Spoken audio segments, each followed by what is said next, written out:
what's up? This is Logan Zanelli from loganzanelli.com. This is episode 3 of the Branding Project, and if you haven't caught the first 2 episodes, I certainly recommend that you check those out. Those links are down below, and if you watch those, it'll help this video make a little bit more sense. That way you can keep up on what's going on. Alright, so last time I left you with the thought that the majority of the audience for this particular market that I'm going after is going to be men. And before I get further into that, I want to cover a very important topic. A lot of people make the mistake when they pick a niche market of doing their audience research and saying, okay, the biggest chunk of this market is X, whatever that may be.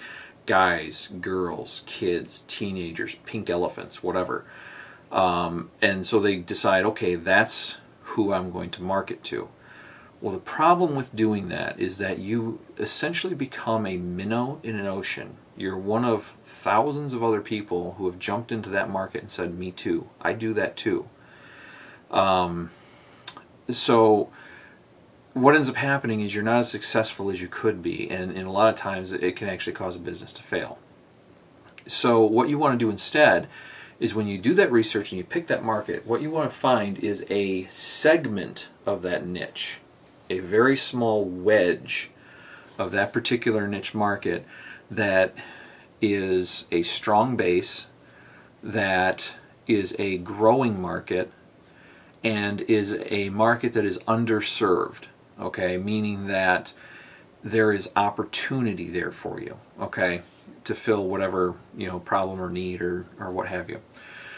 So, with that said, like I said at the end of the last video, I left with the thought that the startup market is comprised mostly of men, which is true. However, just because it's comprised mostly of men doesn't necessarily mean that's who I'm going to market to. You may remember this slide from the last video. That look familiar? Well, guess what? I'm not marketing to men. I'm going to be marketing to women. Here's why. Women entrepreneurs right now are starting businesses at 3 times the rate that men are. It's a very strong growing market, okay? It's also a market that's underserved. There are websites out there to help women entrepreneurs, but the good ones are few and far between. There's not that many of them, and some of them are actually fairly patronizing, and that's not cool. Along with that, before you ladies start getting out your tar and your feathers and decide to ride me out of town on a rail for choosing to market to women, let me say this. Interestingly enough, every one of my coaching clients so far up until the other day has been women. In my offline business, the marketing company that I run in the Metro Detroit area, most of my clients, the strong majority of my clients, have also been women. And interestingly enough, I actually have a couple of case studies that will be working with me throughout the course of this. And this is kind of what sparked this idea in the first place. My Aunt Terry and my cousin Holly have both decided fairly recently to start businesses of their own and have come to me asking for advice and suggestions regarding marketing. So that will be a good sort of case study for me to take along with this and to help build and refine this particular blog and the content that I post. So anyway, what I'm doing with this is taking a market, a defined market, startups. I am zeroing in on a segment of that market, which is women entrepreneurs and new ventures and startups. And I'm taking the knowledge and products and experience that I have and marketing to that defined audience. So essentially, I'm taking my strengths and using them to help a very defined, very specific market. That's what you want to do when you're building a brand. You really want to make sure that you zero in on exactly who your audience is, because by doing that, you'll be a lot more successful. Think of it this way. If you remember back a few minutes ago, I was talking about how you don't want to be a minnow in the ocean because you'll get eaten alive, basically. Instead of jumping into a market that is broad and becoming a minnow in the ocean. Picture this. Picture being the biggest minnow in a puddle.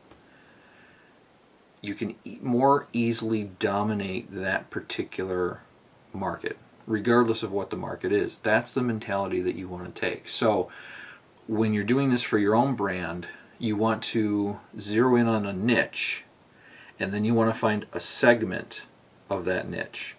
And by doing that, you'll be able to build a much more fanatical fan base. You'll be able to dominate that niche much more quickly, and you'll have much more.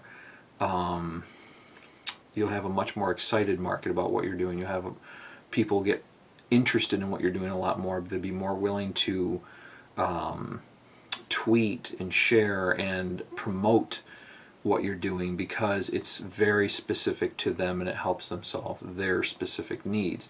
Because by zeroing in on that very defined audience, you can get very specific with your content, with your products, and zero in on things that specifically help them and solve their needs. And when you do that, that's a recipe for success right there. So I'm going to leave you with that thought for today. Next time I'm going to talk a little bit about competition and researching the competition and what you're going to find when you do that. Again, this is Logan Zanelli from loganzanelli.com. Don't forget down below to punch in your name and email address and be kept up to date with what's going on in this project by email, and then also be notified when the new blog launches, which, by the way, is no longer going to be called Startup Brigade. I'll tell you a little bit more about that in a coming video. Anyway, this is Logan Zanelli from loganzanelli.com, and I'll talk to you soon.